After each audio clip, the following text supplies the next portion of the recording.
1절에서 9절까지 말씀입니다.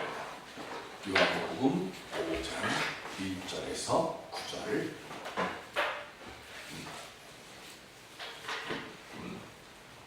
그 후에 유대인의 명절이 되어 예수께서 예루살렘에 올라가시니라.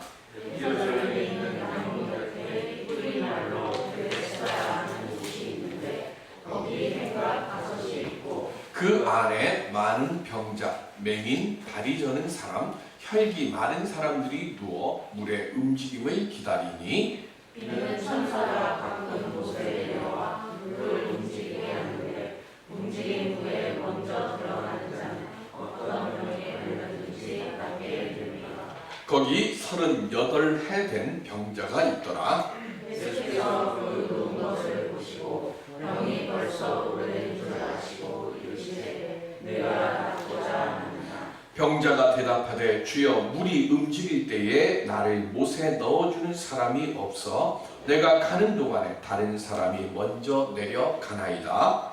예수께서 이르시되 일어나 내 자리를 들고 걸어가라 하시니 그 사람이 곧 나와서 자리를 들고 걸어가니라. 아멘. 육신을 입고 있는 우리가 하나님하고 소통하는 방법은 믿음입니다.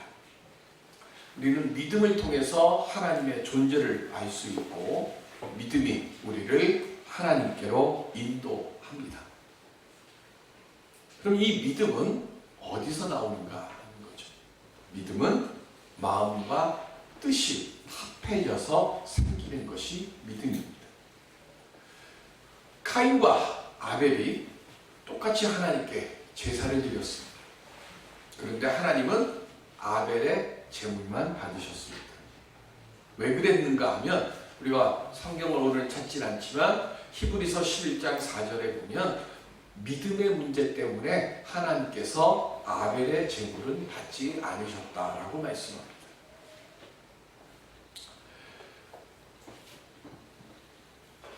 우리가 믿음 생활한다고 하면서 종종 오해하고 착각하는 게 있습니다. 그게 뭔가 하면 믿음을 내 확신으로 착각을 하는 거예요. 분명한 건 내가 편한 대로 사는 게 믿음이 아니라 하나님께서 편하신 대로 사는 게 믿음이라는 겁니다. 카인은 자신의 제사가 받아들이지를 않아서 아벨을 죽였습니다. 왜 죽였을까요? 아마 아벨이 없으면 하나님께서 자신의 제사를 받아주실 것이라고 생각했기 때문에 그럴 겁니다. 근데 여기서 카인이 잘못하는 것이 있죠. 제사를 받아주시고 안 받아주시고 하는 것은 하나님의 의지고 하나님의 뜻인데 자신이 하나님의 생각을 판단하는 거예요. 지금은 카인하고 아벨하고 있으니까 카인과 아벨을 비교해서 내가 드리는 제물을 하나님이 안 받으셨다라고 생각하는 거니까 아벨만 없으면 내가 드리는 제사를 하나님께서 받아주실 수밖에 없을 거야 라고 생각하는 거예요. 그래서 아벨을 죽였습니다. 하나님께 카인의 잘못은 믿음으로 제사하지를 않고 그냥 자신의 확신과 자신의 생각과 자신의 열심을 가지고 하나님께 제사를 드린 거예요. 지금 오늘 예배를 드리고 있는 우리의 믿음의 모습은 어떻습니까?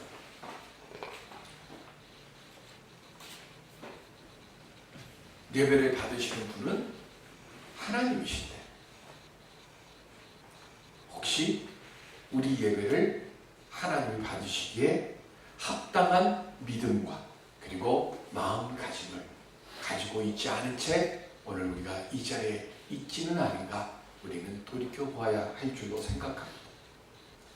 지난 주간에 참 어렵게 사는 분 한 분을 만났습니다. 그런데 얼굴이 너무 안 좋아요. 그래서 무슨 일이 있습니까? 라고 물었더니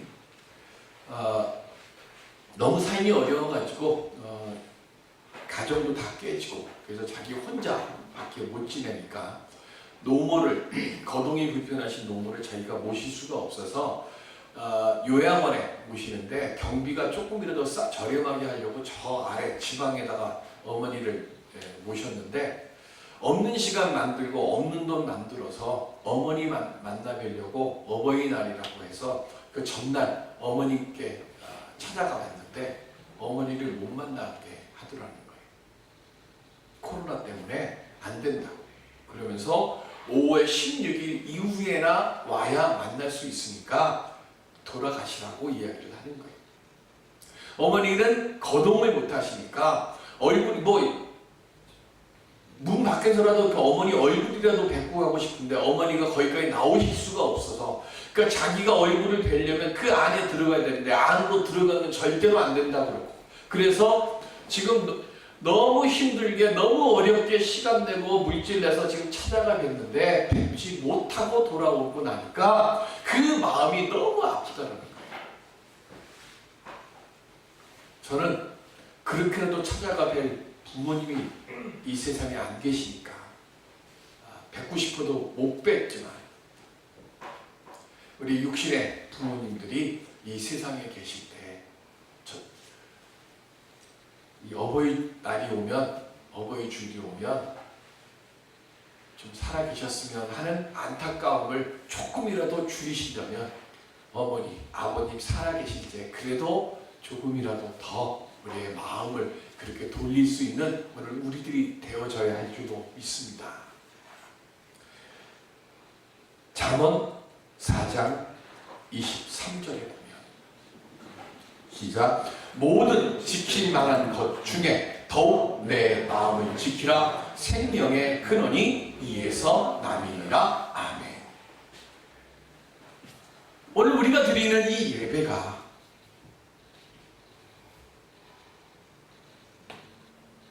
하나님 마음에 합당하고, 그리고 하나님의 마음에 합당할 만큼 내 마음의 중심이 정말로 생명의 근원이 이에서 남이라라고 하는 이 말씀처럼 오늘 우리의 믿음의 모습들이 그렇게 중심을 보시는 하나님의 그 마음에 합당하고 흡족할 수 있는 그런 믿음의 자세, 예배자의 자세로 오늘 우리들이 이 자리에 서야 될 줄로 믿습니다.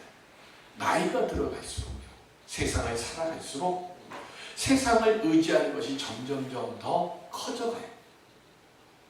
어릴 때만 해도 저도 그랬던 것 같아요. 나는 장가 안 가고 엄마 평생 같이 살게. 제 기억이 5살 때 저희 어머니한테 제가 그랬던 것 같아요.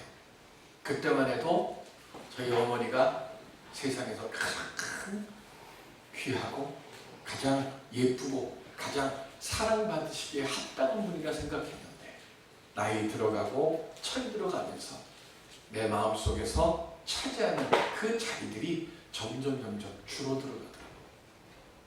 어머니에 대한 마음만 그런 게 아니라 우리가 하나님에 대한 마음도 똑같습니다.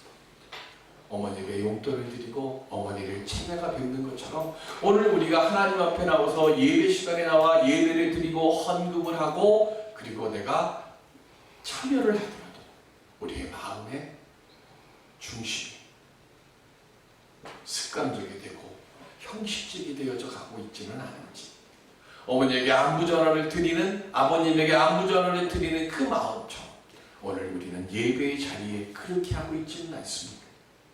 이 시간 카인의 제사와 같은 마음이 아니라 예배나 부모님에게나 기쁨으로 연락되어질 수 있는 우리의 믿음과 마음을 가지고 살아갈 수 있는 오늘 우리들이 될 수 있기를 바랍니다. 우리가 그런 마음으로 예배를 드리고 내 삶의 중심을 지켜갈 때에 그때 응답해 주시는 하나님께서 우리 삶 속에서 우리로 하여금 평안케 하는 그 은혜의 길로 인도해 주실 줄로 믿습니다. 그 은혜의 응답의 자리를 지켜갈 수 있는 오늘 우리들이 되어지고 그 아름다운 믿음을 유산으로 남겨줄 수 있는 우리들이 될 수 있기를 주님의 이름으로 축원을 드립니다. 그럼 어떻게 하면 우리가 그런 은혜의 아름다운 유산을 만들 수 있을까요? 오늘 본문 1절에 보면 예수님께서 유대인의 명절에 예루살렘으로 올라가셨다 그랬어요. 이스라엘은 우리가 잘 아는 것처럼 3대 명절이 있습니다. 유월절, 오순절, 그리고 장막절이 있습니다. 그리고 우리 성경에는, 신약 성경에는 이 명절, 절기의 이름은 언급되어 있지는 않아요. 그런데 우리는 아는 게 있죠. 에스더서를 통해서 하만, 이스라엘 백성, 유대인들을 죽이려고 했던 하만의 그 계계를 무찌르고 오히려 복수한 날, 그 날이 불임절인데 이 불임절도 상당히 큰 명절이에요. 그래서 오순절, 유월절, 그리고 장막절, 그리고 불임절, 이 네 절기에는 평소보다 더 많은 사람들이 예루살렘에 올라오고 예루살렘 성전으로 옵니다. 그런데 오늘 그 많은 사람들 앞에서 요한복음이 기록하고 있는 7대 표적 중에 유일하게 예루살렘 성전 앞에서 행하는 표적이 바로 이 표적이에요. 지금 세 번째 표적을 예수님께서 수많은 사람들, 가장 많은 사람들 앞에서 세 번째 표적을 행하십니다. 어디서 합니까? 양의 문, 양문이라 그랬어요. 6월절 예루살렘 성전에 제물로 바쳐지는, 제물로 드려지는 양들이 출입하는 문, 그래서 양문, 양의 문이라고 하는데 예루살렘 성의 북편에 위치한 문입니다. 이 양문 쪽, 이쪽을 통해서 스데반 집사가 끌려나가서 스데반 집사님이 돌에 맞아 순교했던 자리가 바로 이쪽 북쪽 쪽에 있는 거예요. 그래서 그곳에서 한 500m쯤 내려가면 스데반 집사님이 순교한 교회가 있고, 그쪽에서 직선 쪽으로 밑으로 내려가면 그곳에 베데스다라고 하는 연못이 있습니다. 지금은 물은 없고 그냥 베데스다라고 하는, 벳제다라고 하는 것만 지금 남아있어요. 그래서 이 정면 아래로 내려오는데 이 베데스다에는 이 제물로 쓰이는 양들을 씻는 물이 담겨 있습니다. 한 120m쯤 되는 곳이에요. 그러니까 제물로 바쳐지는 양들이 씻는 물이니까 물은 깨끗할까요? 더러울까요? 더럽겠죠. 그런데 이 더러운 물이 있는 이 벳제다, 베데스다 연못에 수많은 환자들이 지금 모여 있다 했습니다. 그리고 그 수많은 환자들 중에 언급하는 병자들이 나옵니다. 소경이 나오고요, 다리 저는 자가 나옵니다. 그리고 세 번째, 혈기 마른 자가 나옵니다. 혈기 마른 자는 뭐냐면 피가 부족해요. 피가 부족하니까 온몸에 피가 돌아야 되는데 피가 돌지 못하니까 혈액이 부족해서 손과 발이 오그라드는 거예요. 그래서 손과 발이 오그라드니까 제대로 물건도 못 짚고 걷지도 못하는 거예요. 그래서 지금 소경이나 혈기 마른 자나 다리 저는 자나 공통적으로 특징이 있는 것이 뭐냐면, 무슨 일이 있을 때 빠르고 급하게 그곳으로 거동이 불편한 사람들을 지금 요한은 병명을 들어서 하나씩 하나씩 언급을 합니다. 이들이 이 베데스다 연못에 모이는 이유는 뭡니까? 성경에 그 이유가 있어요. 언제인지는 모르지만 천사가 내려와서 물을 움직이는데, 그 물을 움직일 때에 가장 먼저 그 우물에, 연못에 들어가는 사람은 그 사람이 어떤 병에 걸려 있든지 간에 그 병이 낫는다라고 합니다.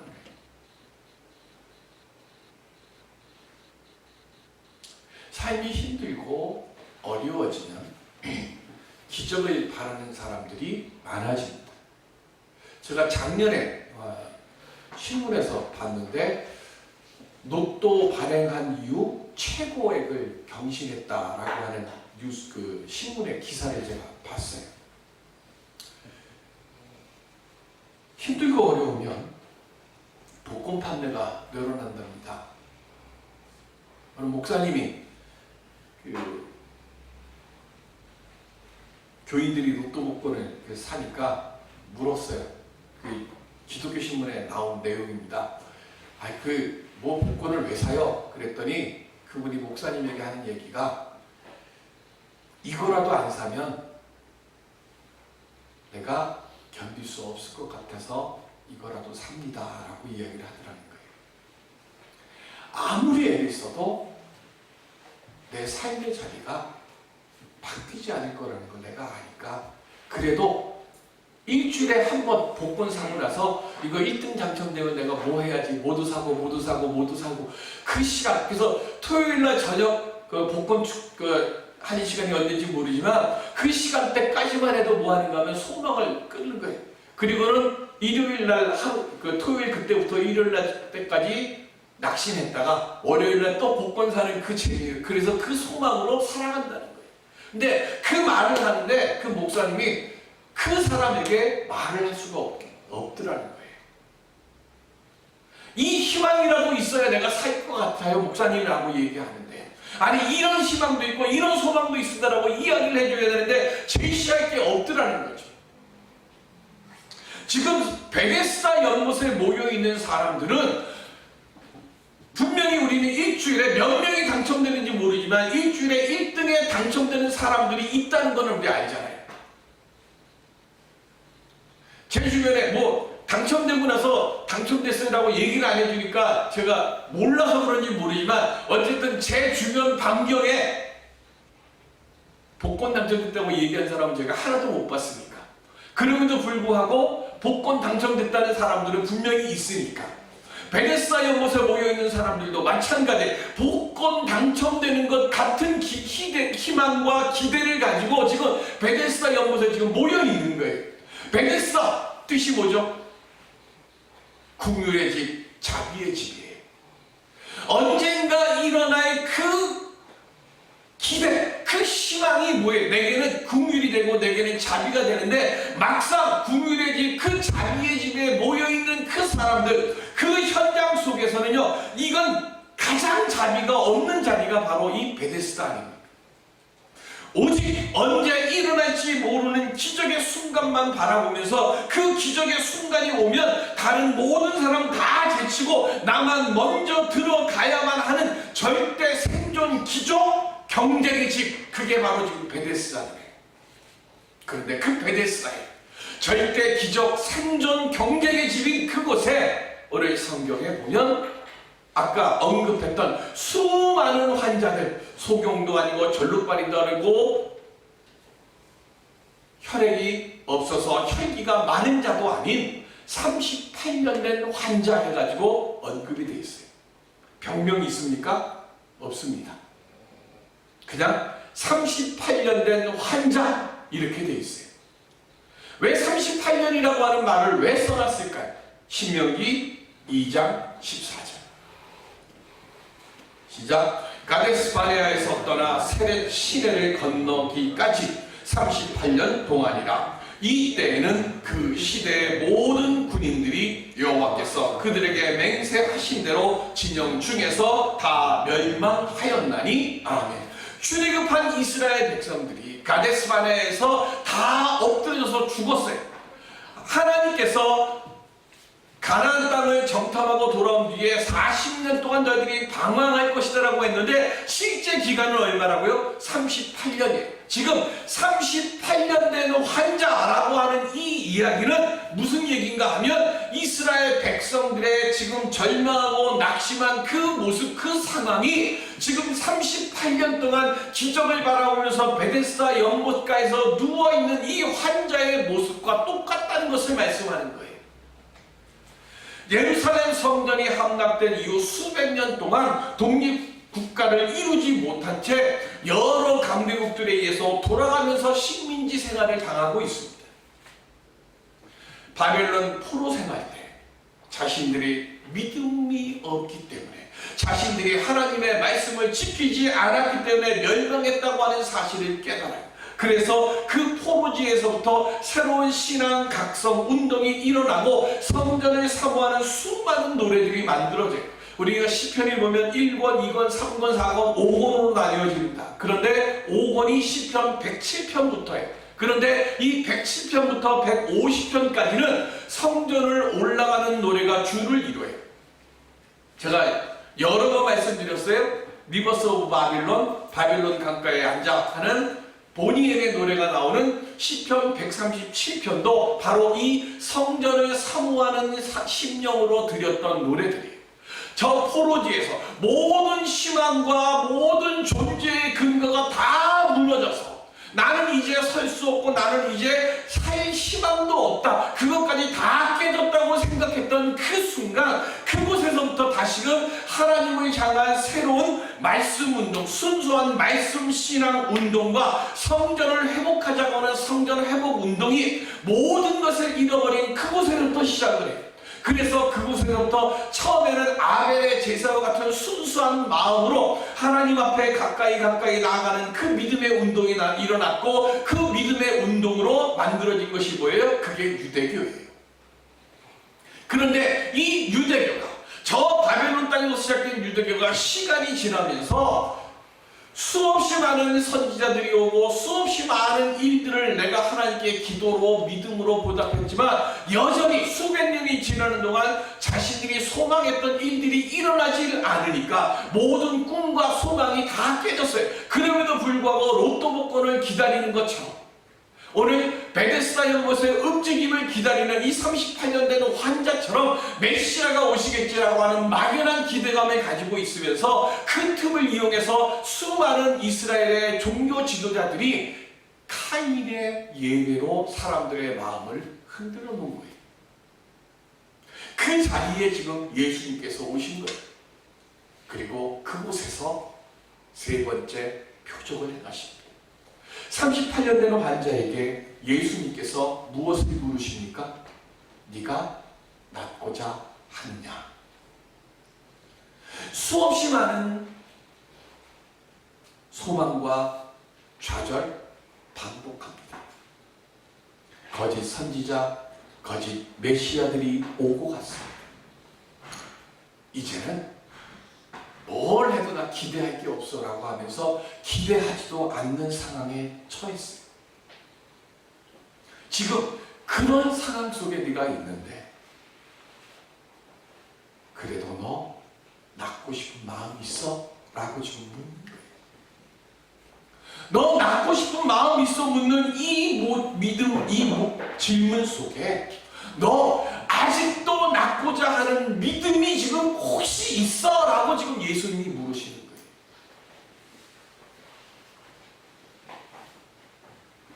그랬더니 이 환자가 대답을 합니다. 뭐라고 대답을 해요? 나를 넣어주는 사람이 없습니다. 예수님은 믿음을 요구하고 계시는데 이 환자는 상황을 얘기해요. 상황을 얘기하는데 이 속에 담겨있는 게 하나 있어요. 뭐가 담겨있어요? 물이 움직일 때 지금이라도 누군가가 나를 제일 먼저 베데스다 못에 넣어주면 나는 나올 수 있을 것이라고 하는 기대는 아직도 가지고 있습니다 라고 하는 뜻이죠. 그런데 예수님은 네가 낫기를 원하냐고 묻는 이 질문 속에 담겨있는 뜻이 뭐냐면 나는 다른 어떤 힘을 빌리지 않고도 너의 모든 문제를 해결할 수 있는 전능한 사람이야. 너 그거 알고 있니? 라고 하는 그 물음이 네가 낫고자 하느냐라고 하는 그 질문 속에 담겨있는 거거든요. 그런데 이 지금 38년 된 환자는 그 사실을 깨닫지를 못해. 그저 지금 이 베데스다 연못에 누워있는 38년 된 있는 이 환자나 지금 유대인들이나 앞에는 베데스다 연못이고요. 몸을 뒤로 딱 돌리면 그리고 고개를 20도 정도 올려야 돼. 제가 보니까 20도 안 돼요. 40도 정도를 올리면 뭐가 보이는가 하면 예루살렘 성전이 보여요. 베데스다 연못, 예루살렘 성전에서 베데스다 연못이 이렇게 쭉 내려갑니다. 아주 가파르게 내려가는 곳인데 이스라엘 백성이나 38년 된 환자나 베데스다 연못만 보고 있어요. 내가 무언가를 하는 카인의 예배만으로 지금 쳐다보고 있는 거예요. 그런데 예수님은 지금 말씀하시는 거예요. 너 눈을 들어서 나를 봐.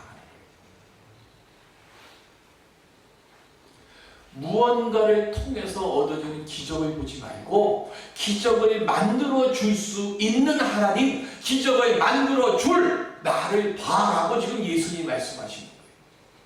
오늘 우리의 눈은 지금 어디에 있습니까? 우리는 기적을 바라는 곳으로 눈을 지금 보고 있습니까? 아니면 기적을 이루실 하나님을 보고 있습니다. 우리가 작전 기도합니다. 작전 기도해서 내가 아파서 작전 기도했어요. 그런데 기도하는 중에 정말로 하나님께서 내 암을 고쳐주셨습니다. 그러면 기도 응답 받았습니까? 그리고 치유됐습니까? 치유가 뭘까요?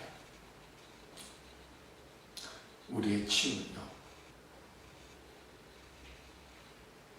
왜 수많은 사람들이 응답받았다고 얘기를 합니다. 그런데 응답받고 시험에 빠지는 사람들이 많습니다. 제가 만나본 여러 명 중에 옛날에는 열심히 신앙생활을 했다고 이야기를 해요. 그러다가 지금은 낙심해서 교회 안 나간다고 하는 사람들이 있어요. 사람 때문에 넘어지고요. 또 내 삶이 힘들어서 하나님께 이 삶 속에서 나를 좀 꺼내달라고 기도하는데 하나님 응답 없어서 내가 지금 하나님 떠났다고 이야기하는 사람들도 있습니다. 치유는, 성경에서 말씀하시는 치유는 내가 원해서 응답받은 그것이 치유가 아니에요.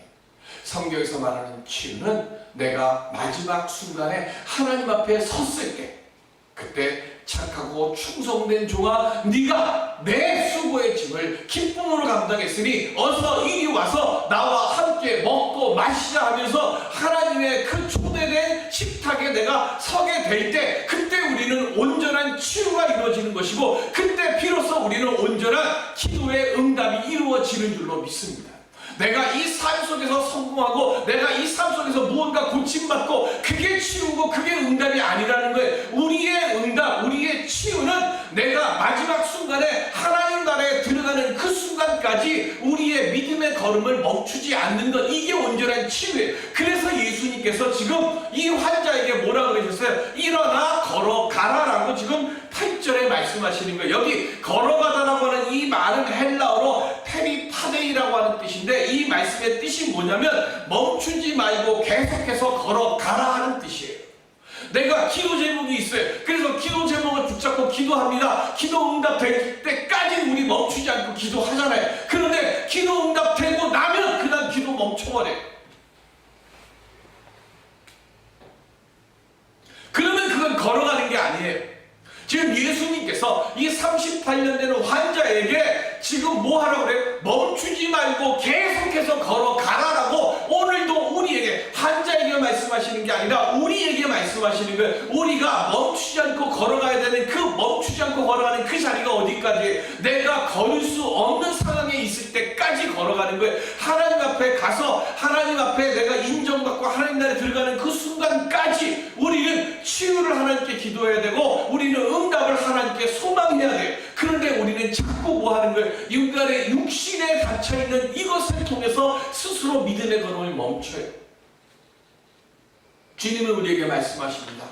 베데스다 연못 바라보고 멈추지 말고 예루살렘 성전을 보고 믿음의 걸음을 계속해서 옮겨가고, 그리고 나를 보고 내 안에서 너의 믿음의 걸음을 옮겨갈 수 있는 그 믿음 가지라고 말씀하시는 거예요. 그 근거가 어디서 나와요? 로마서 5장 6절. 시작. 우리가 아직 연약할 때의 기약대로 그리스도께서 경건하지 않은 자를 위하여 죽으셨도다. 여기 연약할 때라고 하는 이 말의 뜻이 뭐냐면 무력할 때라는 뜻이에요. 내가 아무것도 할 수 없다고, 힘이 아무것도 할 수 없어요. 그래서 아무것도 시도하지 않아요. 그래서 아무것도 만들지를 못해요. 그런 우리들을 위해서 예수 그리스도께서 십자가에 못 박혀 죽으시고 우리를 하여금 무력한 우리들로 하여금 무언가 일을 만들 수 있는 은혜의 힘을 가지고 살아갈 수 있도록 주님께서 먼저 우리에게 은혜를, 사랑을 주셨어요. 그러니까 이제 우리는 뭘 해라고요? 쉬지 말고 걸어가라는 거예요.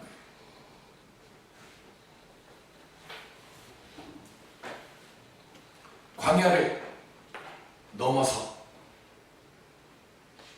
죽어서 엎어지는 것이 아니라 광야를 살아서 건너서 약속의 땅, 구원의 땅, 가나안 땅에 온전히 들어가기 위해서 오늘 주님이 걸어가라고 말씀하신 이 말씀 속에 담겨있는 뜻은 주만 바라보고 믿음의 걸음을 옮기라는 겁니다. 주님의 말씀 따라 이 38년 된 환자는 일어나 걸어가는 동안에 나음을 알게 됩니다. 그런데 다시 시험에 빠져요. 우리가 봉독하지 않았지만 9절 맨 마지막에 이날은 안식일이니 그래서 다시 2부가 시작됩니다. 저는 7대 표적만 얘기하기 때문에 안식일 논쟁 이거는 지금 안 할 거예요. 이거 왜 안 하냐? 왜 예수님께서 7대 표적 중에 유일하게 예루살렘 성전 앞에서 표적을 행하시는 이유가 뭔가? 지금까지 구약의 율법으로는 구원을 이루지 못한다는 것, 이거를 지금 이스라엘 백성들 뿐만 아니라 오늘 성경을 읽는 우리들에게 알려주시기 위해서 세 번째 표적을 지금 요한이 기록해 놓은 거예요. 기적은 어느 시대를 막론하고 일어나요. 저는 지금 이 시간 이 자리에 기후의 기적이 일어나기를 저는 소망합니다. 그러나 중요한 것은 내가 원한다고 해서 일어나는 게 아니에요. 기적은 하나님이 허락하셔야 일어나는 거예요. 그런데 그 기적을 내가 하나님의 소망 속에서 일어나기 위해서 중요한 것, 내가 중심이 되는 게 아니라 주님이 중심이라는 것을 우리가 잊지 않고 있어야 되고, 주님이 중심을 잊지 않기 위해서 우리는 늘 절망과 낙심 속에서도 주님을 바라보고 온전히 주님의 말씀 앞에 귀를 열고 마음을 열고 주여 말씀하옵소서라고 하는 그 마음으로, 그 믿음으로 주님 앞에 서 있을 때, 그때 그곳에 하나님의 은혜의 기적이 일어나게 될 줄로 믿습니다. 내가 얼마나 신앙생활을 많이 했느냐, 이거 중요한 건 아니에요. 그거 아니라고 지금 베데스다 연못에서 주님이 걸어가라고 말씀하신 거예요. 중요한 건 내가 얼마나 주님 바라보고 내 삶의 주인은 주님이시오니 주님께서 사용하실 자녀가 되게 해주시옵소서. 그 믿음으로 주님을 바라보며 믿음의 걸음을 옮기며 살아가고 있느냐가 중요하다고 했어요. 오늘 우리 육신의 치유뿐만 아니라 온전한 영혼의 치유를 받을 수 있는 믿음의 자리에 설 수 있는, 그래서 광야 너머의 저 하나님의 은혜의 자리에 우리 모두 다 살아있는 자로 하나님께 영광 찬송 돌리며 설 수 있는 우리 모두가 될 수 있기를 주님의 이름으로 축원드립니다. 기도하겠습니다.